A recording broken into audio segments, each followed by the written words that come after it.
যাচ্ছিলাম হচ্ছে নয়াপল্টন। আজকে জানতাম না যে অটো রিক্সার হচ্ছে স্ট্রাইক।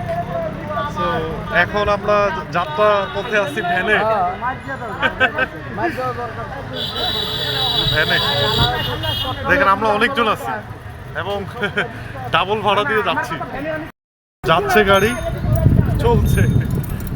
এই যে সবাই কিন্তু আসলে একটা দুর্ভোগের মধ্য দিয়ে যাচ্ছে। এই যে সবাই কিন্তু রেগুলার অফিসে যায়, বিভিন্ন ধরনের ব্যবসা প্রতিষ্ঠানে যায়।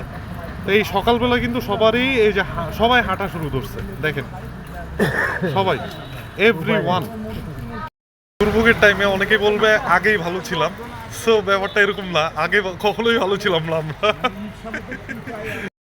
এক ভাই হচ্ছে দেখেন কতটা কষ্ট করতেছে আমাদের জন্য, ভ্যানে নিয়ে যাচ্ছে। জিনিসটা আসলে দেখতেও খারাপ লাগতেছে।